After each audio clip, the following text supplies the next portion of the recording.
Well, good afternoon, good morning, good evening, wherever you are around the world, from the mountains to the prairies, from the sea to shining sea, and wherever in between. Hello to all who have joined us today. My name is Jeff Barto, and I am a trust strategist here at Symantec. Joining us on this webinar hosted by Site Tuners, I want to say thank you for taking your time in your day and joining your colleagues in participating in our presentation today. Again, my name is Jeff Barto. I work at Symantec, and we are the first, original, and leading SSL certification authority.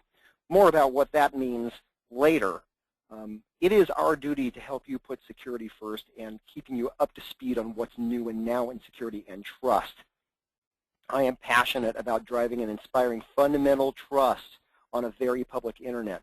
I believe we are all in this together. And that's going to fuel a lot of what I'm going to be covering today, and what my counterpart, Tim Ash, will be covering later in the presentation. Now, I do have a co-presenter, and Tim will be speaking later because it's important to experience multiple points of view and communication styles. Tim will be speaking up later, and you'll know when that happens. I'll make that crystal clear, but I think it's important to start with a little housekeeping. So, first things first, before we begin, for the best viewing experience, make sure you turn off pop-up blockers and email notifications and instant messages, anything that's going to get in the way of you having a quality video experience here. Make sure your system sound is turned up or put on a pair of headphones or a headset. If possible, view this presentation on a PC or a Mac instead of a mobile device. You'll get a better quality. Of course, we always recommend that you switch from a Wi-Fi connection to a wired connection. There are some common questions that come up, so let me answer the top two right away. First, yes, we are recording this presentation, and yes, you can get a copy of the slide deck and the link to the recording after today's presentation. So if you have colleagues who are missing out, or someone who you realize after it's all done, oh, they should have heard this, they'll have that opportunity, and we'll share the content as well as that link for you. Okay. Couple more things, and then we'll get going on the content here.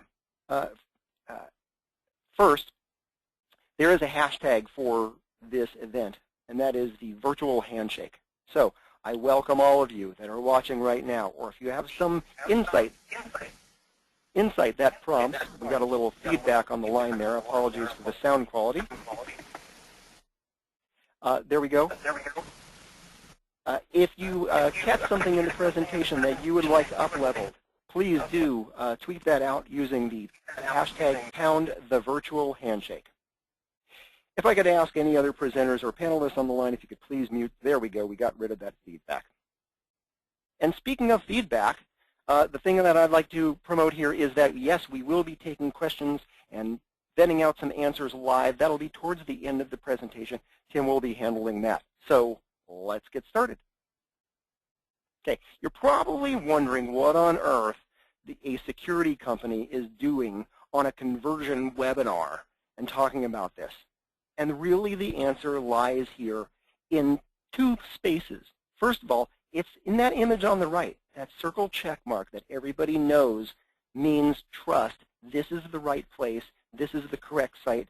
It's a mark of authenticity on websites worldwide. That circle check mark that we inherited from our VeriSign incarnation is now paid forward in the Symantec brand and the Norton brand to which it's associated. So knowing and understanding the role of security and trust on desktops worldwide, but also on the sites that are authenticated to be for real, these are the real sites and the sites you know to trust. The second reason why we're involved here is because we are e-commerce engine ourselves. We're very concerned about conversions and trackable ROI from our e-commerce engine. That's what part of what we do here is we run our own business online here in selling the products that we represent. So not only are we a vendor here, but we're also one of you. That said, let's move forward. And that's getting into the content here. So way back in the beginning of the World Wide Web phenomenon, when things were really hitting, this cartoon ran in the New Yorker. Everybody thought at the time, everybody kind of got it, that you could be completely anonymous on the internet. You could be whoever you want. If you're a dog, nobody knows you're a dog. Everybody got a good chuckle out of that because you could pose and be whoever you want. Obviously, with the advent of social media and other things that were originally called Web 2.0, that's completely changed. You are more exposed than ever. You, your identity, your information, what you want to share, even sometimes whether you share it or not, is exposed to others. And the equation is actually flipped. It's the sites that you go to, the places on the internet, that can pose to be something who they're really not. So it's interesting how over time the need for authentication and the ability to hide that has completely flip-flopped from originally back and from the users being whoever they want and claiming whoever they want to and hiding if they want to, not participating, to now everybody's included, and it's the sites that can choose to show who they are or are not. So this need for authentication has always been there, but it's more prominent these days in authenticating who you are and validating to your customers that you're on the right place. And this is so much more important in an e-commerce or an e-tail context or a place where you're trying to drive conversions on your site.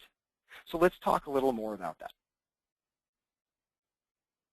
The way I want to introduce this is through a property called the transitive property of trust. Now, it's a lot of big words, but before we even get there, let's talk about the basis of it, which is something we all learned back in probably high school, which is the transitive property of equality. And I'll bet you, like me, didn't realize that's the actual name for this thing where if A equals B and B equals C, then therefore A equals C. We all know that, but the name of that actually is the transitive property of equality. There's a version of this that goes alongside with trust and driving trust on the internet. And it works like this. The transitive property of trust is that the customer who trusts your site is the customer who stays on your site. And when a customer tends to stay on your site, they're doing things on your site. They're interacting with your site. When they do that, they click connect and continue and log in and confirm and enroll and create and purchase and complete all these things that you want them to do as a website operator, but also things that you can go and track. You can show metrics. You can show improvement, that you're making a difference, and these lead towards business benefit, which is the next step. When they do these things, there's some degree of business uplift, or the customers are demonstrating loyalty, or, if you're really lucky, both. And when they do that, that is good for business. And therefore, using a transitive property, the customer who trusts your site is good for business. So it's important to understand how to do trust right and how trust can be done wrong and things that work against trust. So I'm going to go into that a bit here, and let me do so. First of all, by means of example, let's talk about our friends at Google. Okay, Google has their #1 outward-facing product, that is to end consumers, and that is search. To all of us on the business end, it's search marketing and all that, and what do we get out of search, and what do we learn from search, and how can we get our search rankings up, and how do we market to people in search, and so on and so forth. But looking at it from the user standpoint, the people who pay the bills for all of us, Google gets this idea of how they can deploy trust in the space. And they took a product that my organization sells, SSL certificates, and they applied protected search. They applied those certificates to their #1 user product, which is Google Search itself. Okay, there's some things that happened as a result of this. First of all, it drove search marketers crazy because suddenly protected search results became the #1 search result. We couldn't tell what people are searching for. On the other hand, it was a big gamble for Google because Google saw the idea that if they protect what people are searching for, then they benefit from that because the users have a heightened sense of trust in their experience with Google and therefore the results that they're served.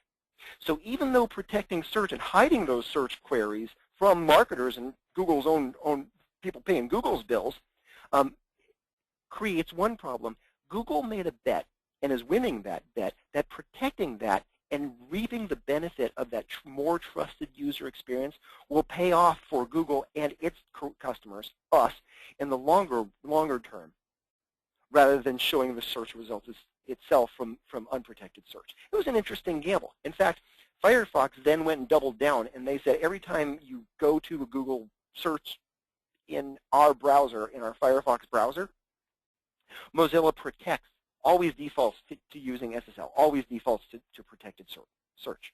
So they got the idea too, and it's really interesting, the payoff that's resulted in the gamble that they took. But they really buy this idea that this is very much about the users. Get the users to trust the site, and more magic will happen. Okay, let's show you how that's played out in other contexts too.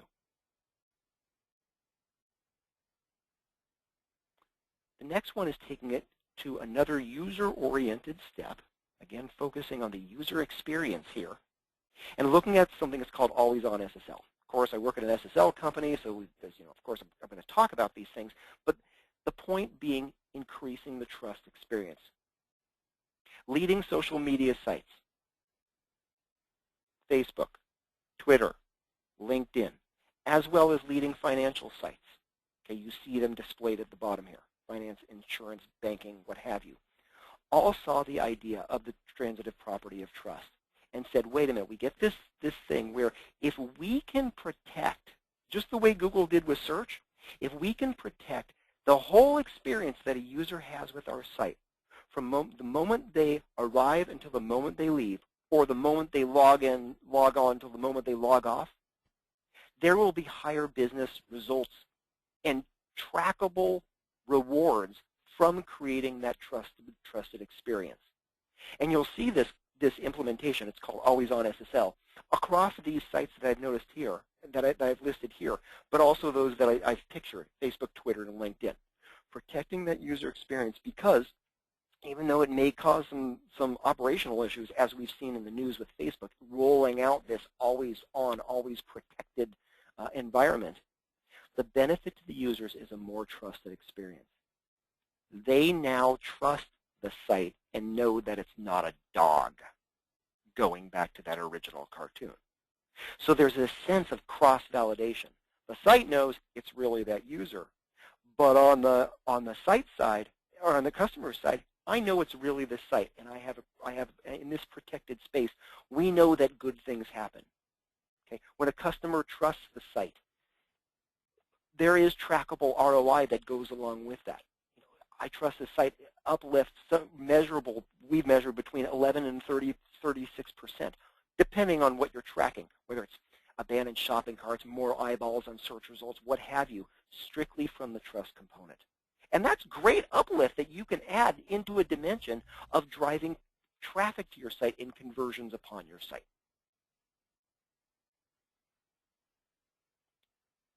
The reason why this is so important, obvious, from what I've stated. And you can come to the Symantec site, by the way, and get case studies that bear this out, and real customers talking about real advantages of trust on their site. But let's look at what happens when someone taking, for example, in e-commerce context. What are the reasons why someone would bail out of the online purchase process? And by the online purchase process here for this e-commerce context, I'm talking a lot about the whole scope of it. That's before they get to their site, when they're trying to find your site, your product, your brand, your offering, your service, to when they complete exchange product of goods and services and for money and what have you at the very end of it. Very wide definition here. And what are the reasons why someone may pull the ripcord and bail out of that process? Okay, there's some typical things you might expect, number one and number two on the list. I didn't understand the delivery costs, and there wasn't enough information about the product. Okay. By the way, these are worldwide stats. This isn't just U.S. This is driven by the e-consultancy organization in the UK. Number three on the list is they don't trust the website or they have security concerns. And it's really interesting there how tied trust is to security. Am I safe here or am I not? Our friends at Google also let us in on something else. Not only that they're doing this trusted search thing, but users in a desktop browser especially are using tabbed browsing to their benefit. Okay, users already have 4 windows open when they're comparing products or services or brands or things that they're interested in buying.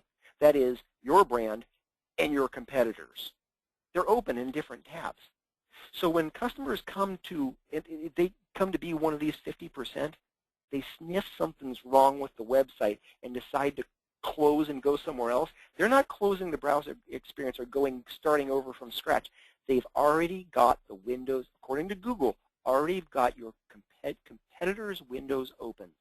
And it's a simple act of closing your tab, and you're out of the running, and the customer is already in process with your competition. So the stakes are so high here. First of all, to avoid providing one of the reasons behind this 50%, and to get the users not to close your tab, because we already know they're already shopping at your competitor's place and they're ready to give someone else their business. They may blow it too. They may do things that, on the other hand, increase trust. So let's understand what those things are. Tim will come along here in a bit and talk a lot about all the things that you can do to promote trust, but I want to show a few things about how things can go wrong. Okay? But in doing so, let's peek down the funnel, so to speak, of getting someone to that moment of truth where there's an exchange of money for goods and services, or exchange of information for like information or service on your site. Okay? And looking at the components of searching for your offering, and then landing on your site, and then interacting your site and getting to purchase or that moment of truth. Okay? And in this visual, we're looking down the funnel. This isn't a bullseye here. We're picture that this is a funnel and the outer ring is the widest part of it, and it narrows. You're narrowing users, but you want that bottom of that funnel to be as wide as possible. And there's all sorts of things that could go wrong in the experience, like before the customer even gets to your site, if there's a lack of trust in the search results, they may never get to your site. Or if they get there, any whiff that the customer gets that their site is not trustworthy or isn't who they expected it to be. Customers are now looking for these things. We've now seen through enough phishing sites what goes wrong. I'll point out a few of them in a minute. But those can send a customer going to one of those other tabs and away from your site. Finally, when they get, let's say they get through the purchase process or the enrollment process, whatever you want them to do, but you get to that moment of truth when the transaction is going to happen or not, and they can say yes. If you haven't given them all the requisite warm fuzzies leading up to that, well, that could drive abandonment at the worst possible time, and that is in the shopping cart or whatever analogous of the situation you have on your site, that moment of truth. There's all sorts of things further up the funnel, outward in the funnel, that can reduce the amount of convertible visitors to your website. So what I want to focus on now is let's identify what some of those things are. And this is a great opportunity to either take notes or remember, get the presentation from us at the end of the show. Okay, let's talk about those. Okay, the top 10 ways to lose a customer's trust. What's interesting here and what I want you to focus on is this is before they even get to your site. Okay, they're not on your site yet. So that 50% that contributors towards that, bad news in traditional media, social media, okay, for our product, like the certificate expired, or you're getting something that reflects badly on your site, maybe in the terms of trust or in terms of security. I've shown some of those screenshots here from search engine land online, or the register, you know, a big publication in the IT space, or in social media, getting a tweet about, uh-oh, this site is untrusted. That's not good for a major brand. Okay, really getting your arms around that. Obviously, there's some news you can control and some you can't, but don't forget that there's multiple places that a customer gets that information before they even get to your site. When they go to find your site, obviously we're talking about search. So getting a good showing in search results is great, but getting a poor showing is a completely different thing, and you have to consider both. Okay, and by poor showing, I don't mean the number, you know, whether you're number 85 or 86 or 1 or 2 or you show up on the first page or not. What I'm referring to here is what do your search results actually say or display about your company, about you, your brand, your image? How are you going to affect the customer before you even get there, and paying attention to that? What are the things that you can do in those few words, but are there other things that you may be able to do in displaying that your site is trustworthy. Okay, moving on from there.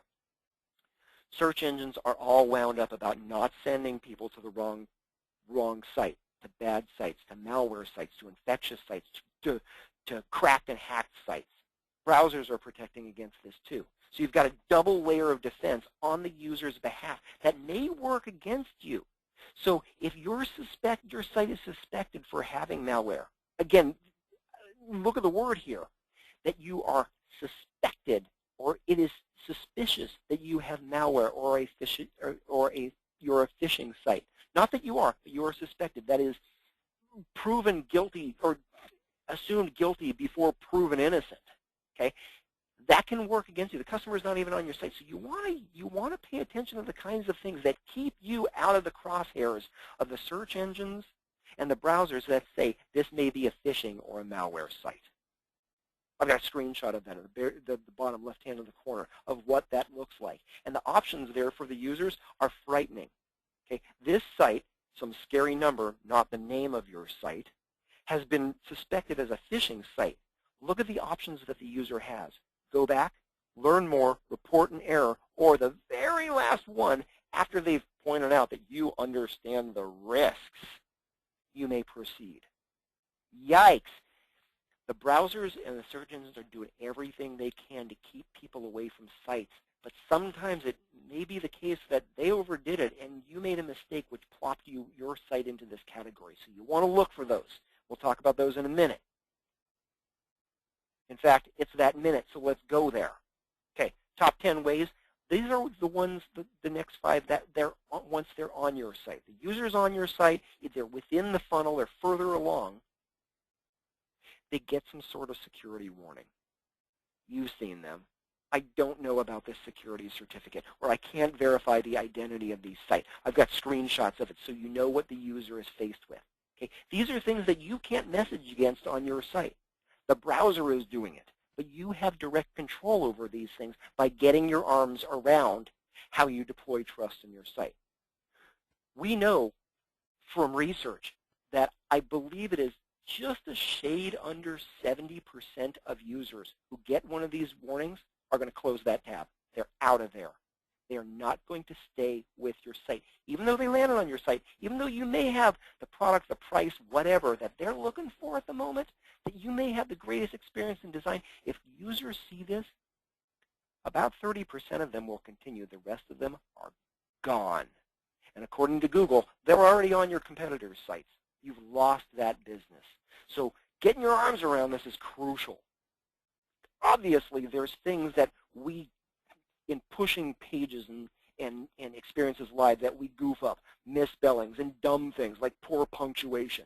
Okay, I wrote this number 7 like this on purpose because stuff just slips through, and we've all got to be better about QA and making sure we're staging things properly and catching as much as we can, because not only does it look bad when we do this, just kind of, it's not the best foot forward.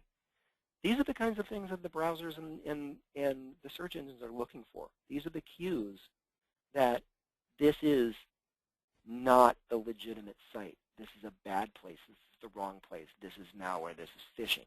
Because our competition, so to speak, among the bad guys, the malwares, the vendors, the phishers, all that kind of stuff, who are trying to steal information, find ways in, do stuff, wreck sites, trade in information, all that kind of stuff, they're pushing sites live as fast as possible, and there is no QA process. So these kind of things, these misspellings and dumb things like poor punctuation, pop up left and right, and customers tend to look for that. That's their trigger of, if the browser, the browser or the search engine hasn't found it, they know to look for these things.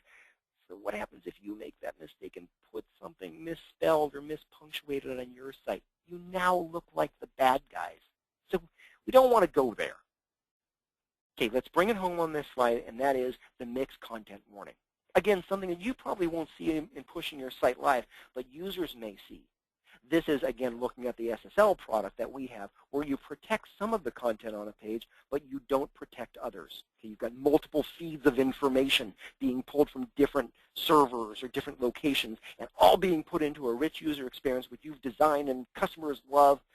some is protected and some isn't, and the browser will automatically spring a warning up that says, mixed content or security warning. Do you want to view the web page content that was delivered securely? Which one what do you want to do?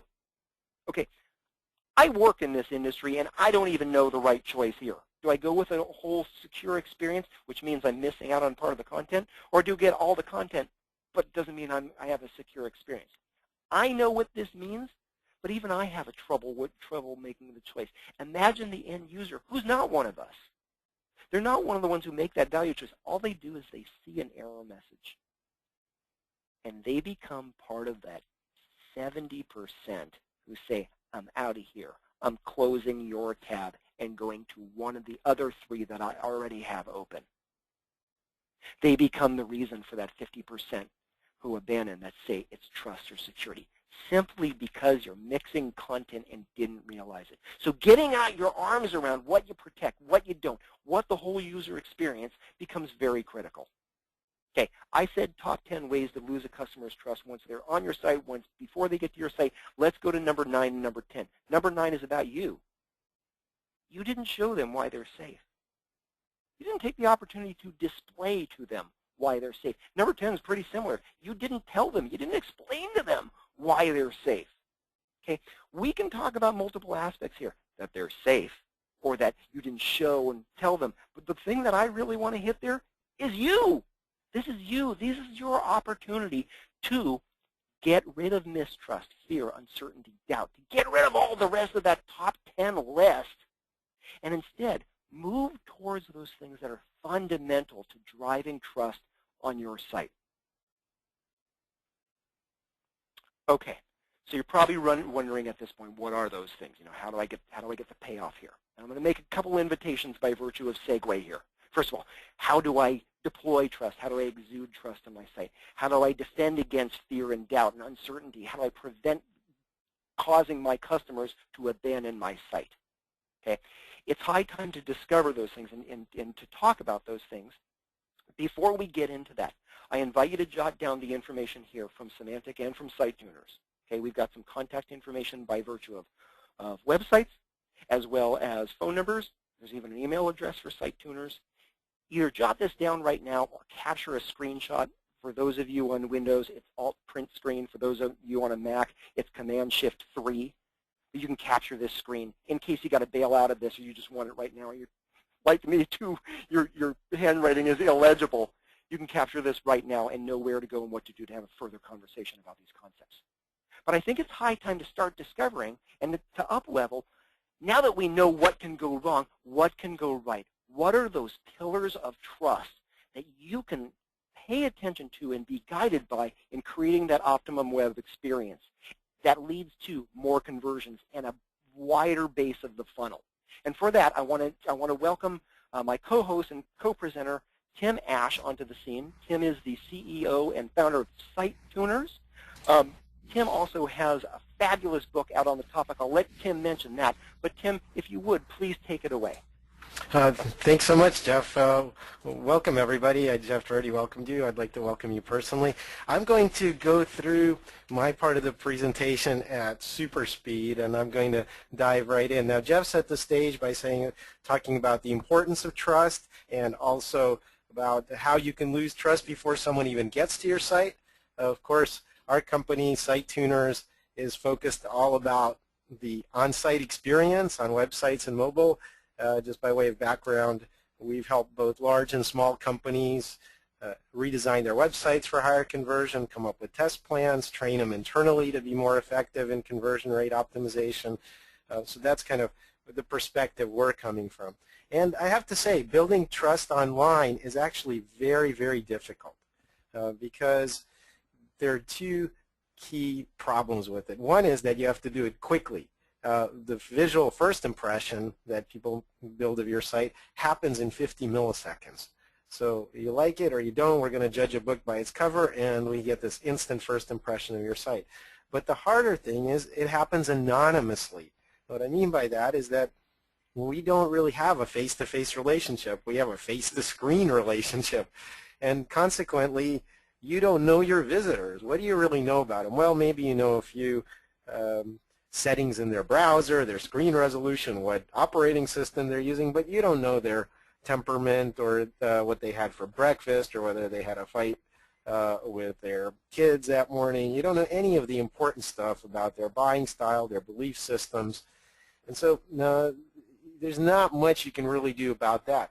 But you can fix this part. As Jeff said in his points 9 and 10, it's about what you can do to externalize trust and build trust and change this part of the equation, which is that they don't know you. So I'm going to talk very quickly about the 4 pillars of building instant trust online. And the first of these we've already touched on is, of course, appearance. I mean, this guy looks pretty presentable, I have to say, and as a guy I can say, damn, he's too handsome, but that's a separate story. The point is we're going to judge people by appearance. And so one quick way to blow trust is to have a really cheesy appearance. This website spends hundreds of thousands of dollars a month, I'm not kidding, on Google AdWords, pay-per-click, to drive traffic to their homepage, to sell grand pianos, folks. And look at this website. It's just a flashback to 1995, just shortly after Al Gore invented the interwebs, and they expect you to buy $25,000 grand pianos with this site. Not going to happen.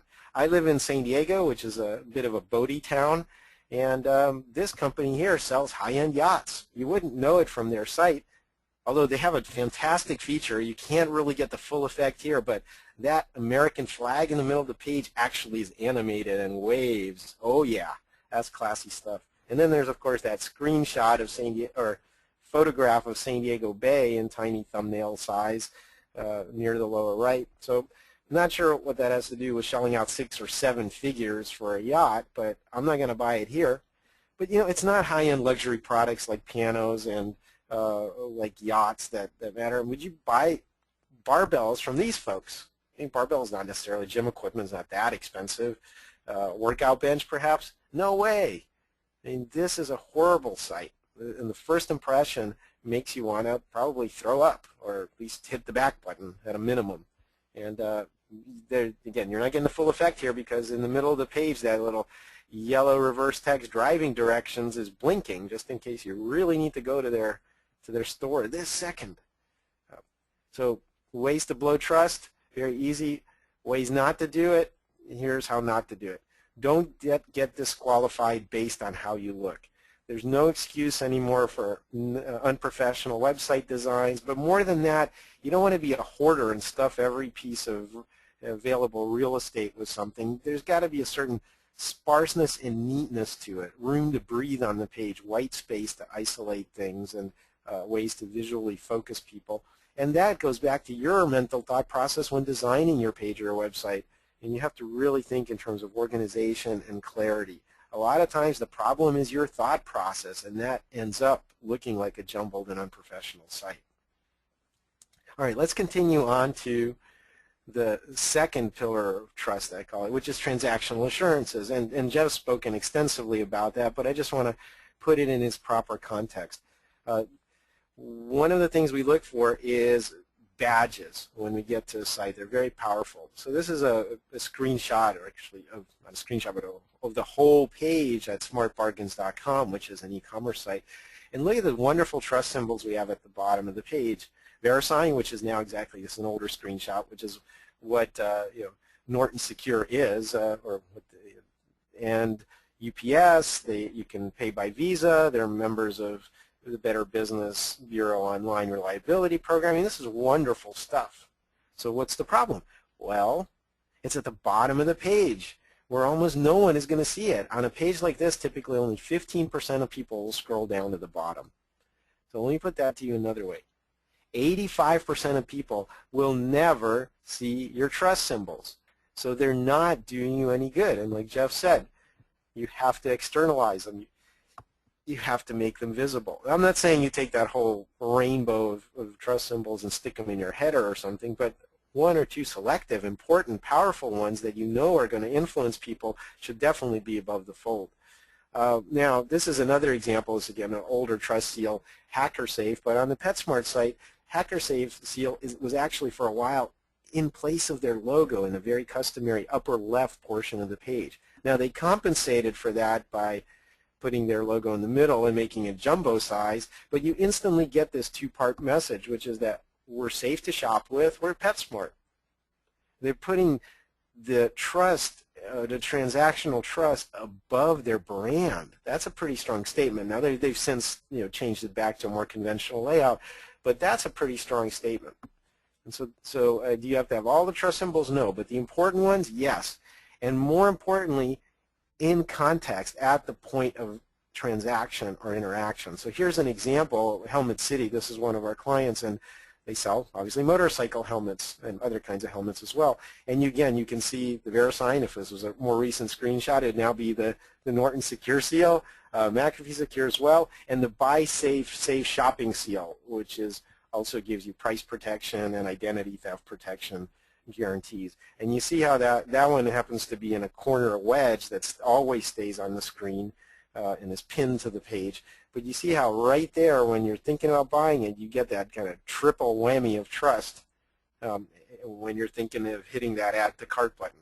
Very, very powerful, and especially important in context, folks, at the point of interaction where your actual call to action trigger is.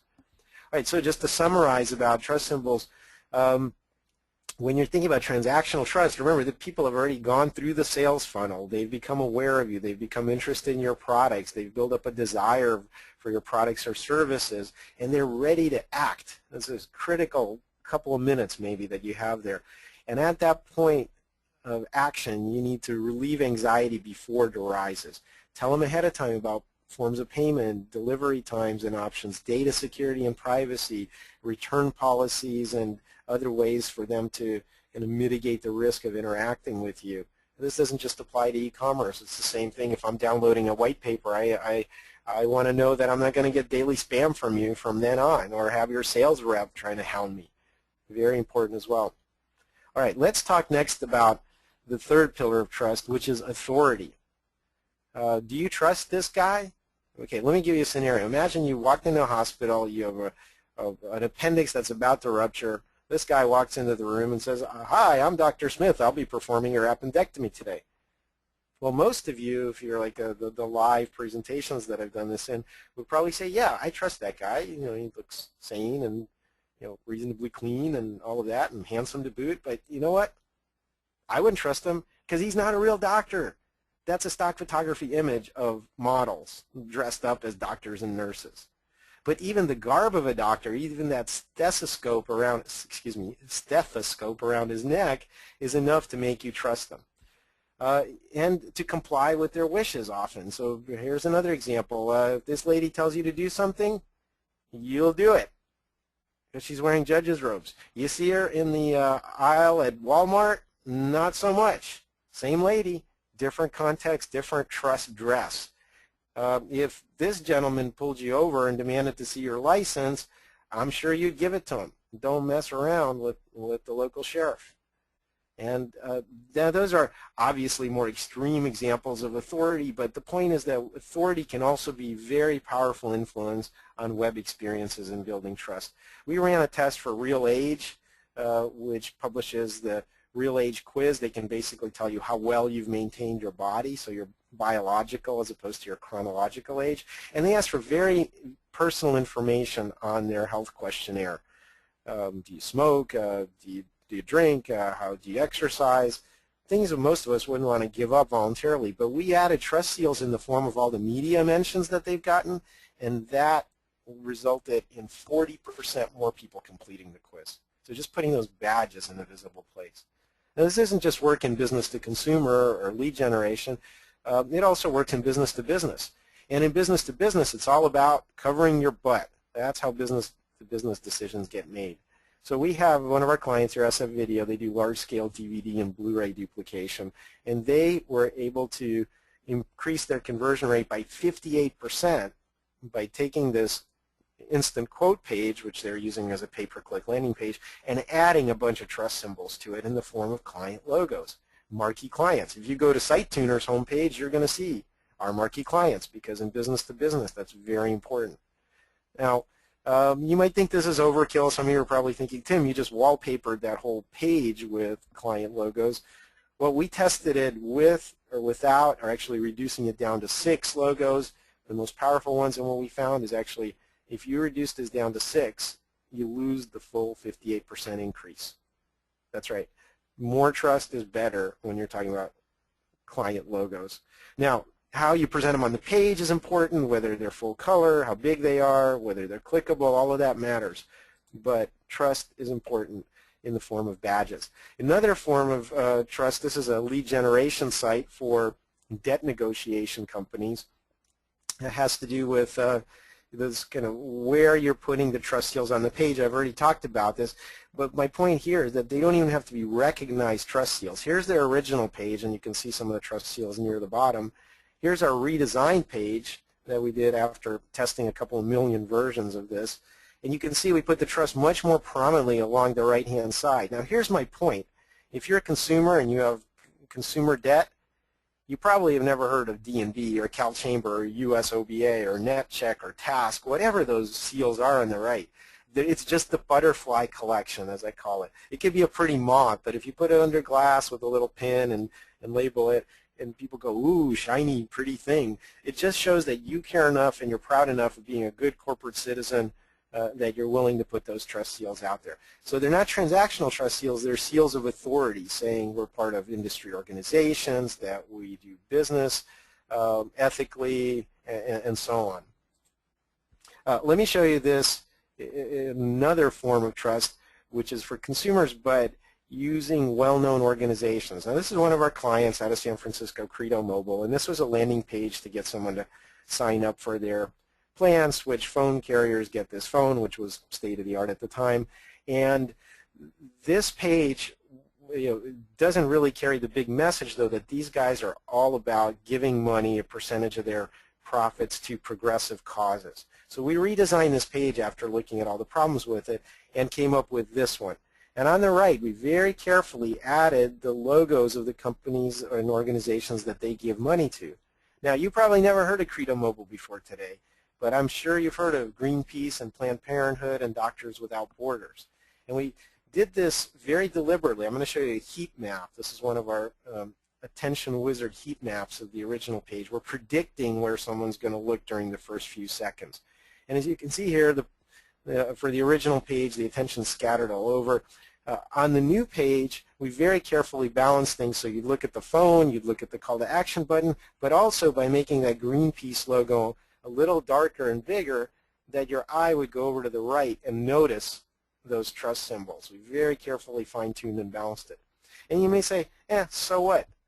And I would say, so that. So 84% more people took the offer when we did this in a split test. Trust matters. Trust in the form of outside authority, media mentions, client logos, certifying organizations that you're part of, all of that really matters. So basically, steal trust or borrow trust from better-known brands.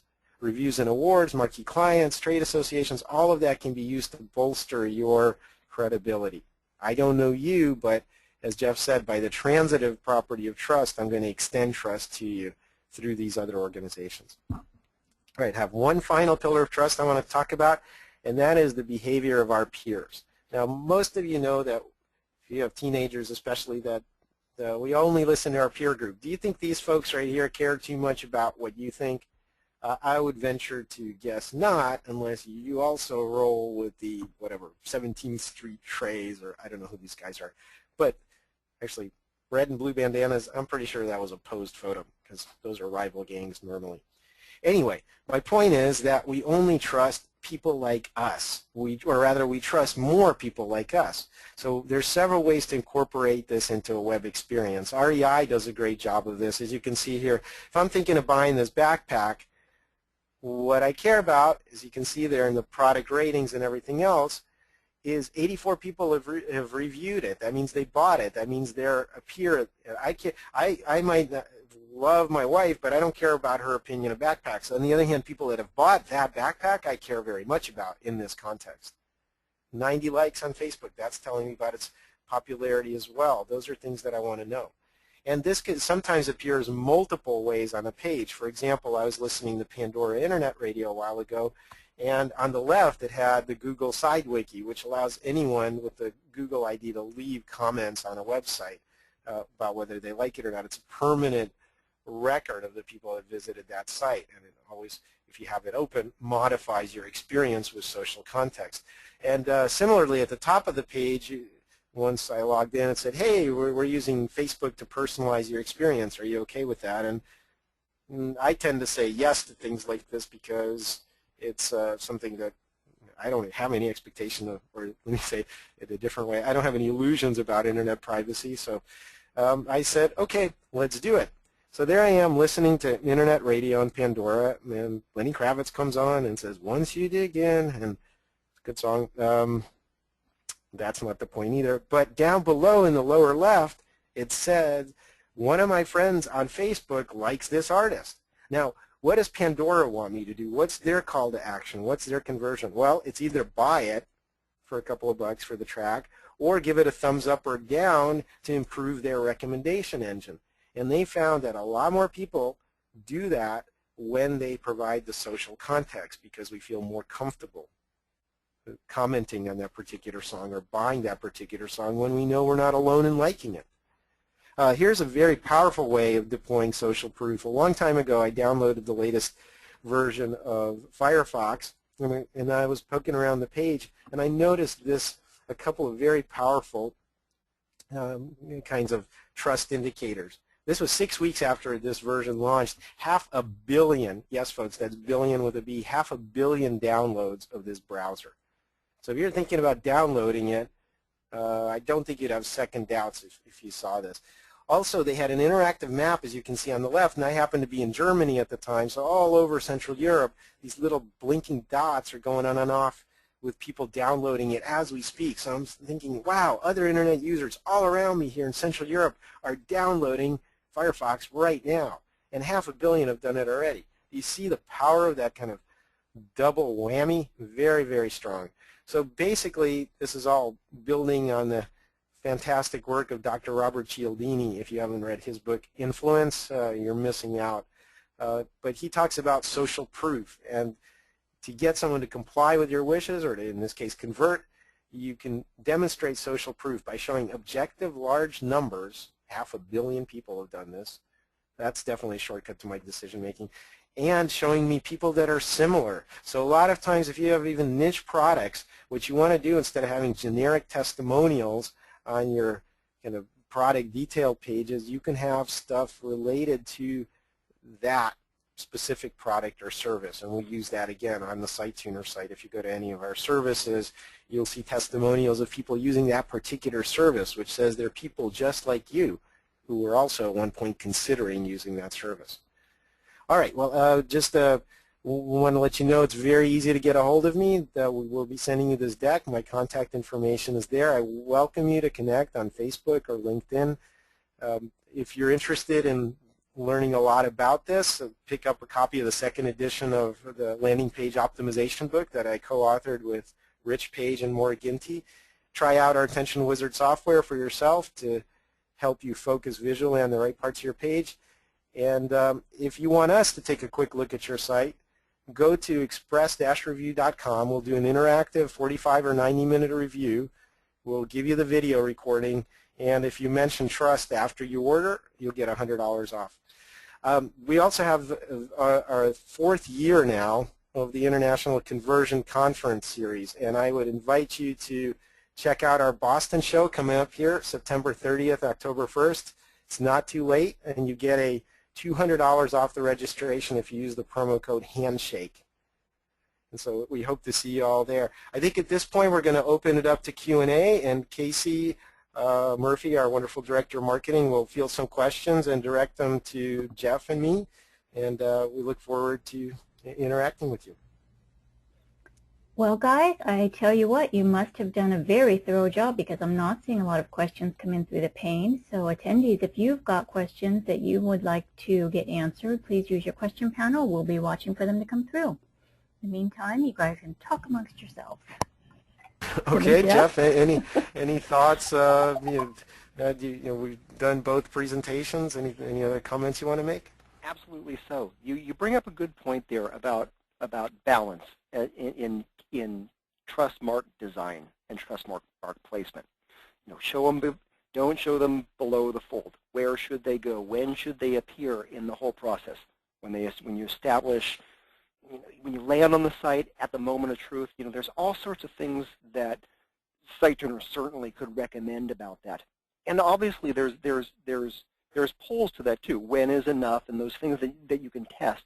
One thing that I've seen is you tend to start knowing that you're overdoing it on the trust marks, whether it be the circle check mark from us, or Better Business Bureau, or the trustee for privacy, or the credit card statements, or that you belong to these organizations. When your site starts to look like a NASCAR vehicle. Okay, you don't want to use all trust symbols all over the place. All right, like we do have looks like some quick questions coming in.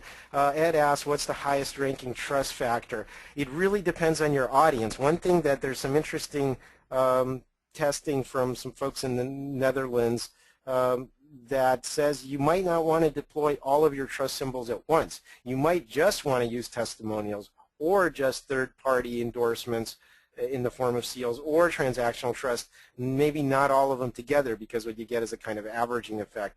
And what they've shown is that the leading one for a particular context really depends on your audience.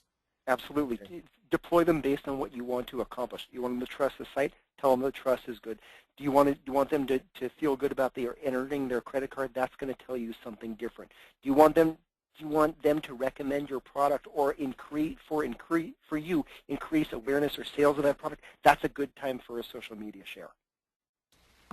Okay, now we have some, and this may be a little bit out of our comfort zone, but let's see.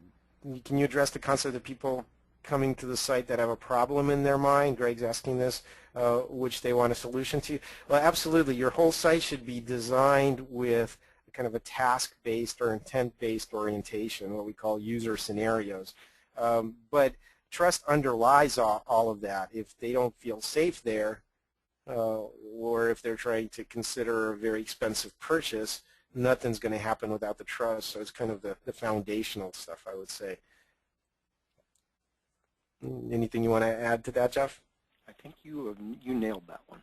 Okay, this one's for you. Can you provide a few examples of trust issues specific to B2B and some tools to build trust for large corporate buyers that are likely to buy offline ultimately with a purchase order? Any thoughts about that, Jeff? Yeah, a lot of the same trust tools apply that we've seen, specifically as they would apply to security, since that's our gig. However, we've also seen a lot of the referential trust indicator. That is, the quote of some business increased blah, blah, blah, a meaningful statistic. They've decreased downtime by blah, blah, blah. Their engines fall off planes this less likely. Or a quote, our customer so-and-so in the Netherlands has profited by this. See our case study. So anything that you can quote, case studies are very powerful, and I would say also for business to business, you need to have case studies in all the major verticals you serve. Yes. In other words, if I'm a bank and you are a consumer retailer, I don't think my experience is relevant to your industry. So it's better to have one or two hand-picked case studies in every vertical than it is to just have generic case studies. You got it. And then one other thing I'd say is that the calls to action are different. A lot of times earlier in the longer processes, you want to have downloads or get an email address, and all of your stuff, all of your touch points should be clean. All the downloads should be very professionally formatted and so on. That's the only tangible manifestation they have of you. Okay, let's see. Greg's asking if color and graphics play into trust based on industry or products. Jeff, have you seen anything with placement or position or color of trust seals or anything like that? There's usually not a lot of choice. Maybe you get a couple different sizes or orientations. The placement, I think, is key. And really, our overriding recommendation is place it near what you want them to do. Even if it's think about you in a different way, that's the key to placement. Yeah, and let's see, Jim is asking about email. I think this may be a little outside of our scope. is doing email marketing and sending people to his site, but his domain was blacklisted. Does that affect SEO and conversion? Well, not directly, but you're just going to see a lot fewer people if they're not showing up on your site. So you better get that dealt with, however you're going to do that. Eric asks, I mentioned that 15% of users will scroll to the bottom of the page. Does this correlate with the overall height of the page? No, it's just even longer pages. There's just scrollers and non-scrollers. Now this is research for the web, and it has increased from about 5 to 15% because a lot of us have those little scrolly wheels in our mice. It's very different for tablets and for smartphones. There's an expectation of vertical scrolling. You can't fit everything on tiny screens. So having your thumbs and being able to speed along on a phone or a tablet is much more acceptable. So that doesn't necessarily apply to mobile or tablets.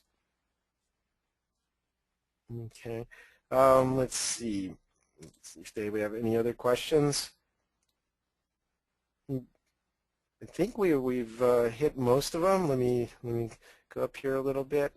Most of the questions I saw when as you well. talk about identity, do you when you talk about identity, do you refer to EV certificates? I'm not sure I'm familiar with the acronym EV. Absolutely. Jeff, yeah, so a couple different things there. It all centers on what is validated about the person or the organization applying for the certificate, and therefore what steps are taken to validate that certificate belongs to the company that bought it. www.coke.com. Did Coca-Cola actually apply for and get that certificate? And what steps did the certificate authority go through to validate that's really Coke? The one that you're referring to that you mentioned, EV, is the one that turns the address bar and the browser green. It's the only SSL certificate that does that, and that specifically has been proven to show uplift in conversions, reduce shopping cart abandonment, so on and so forth.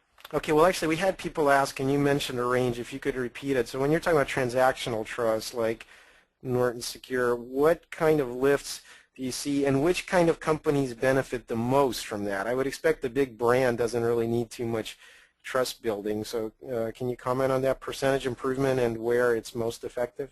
Yeah, you'd be surprised.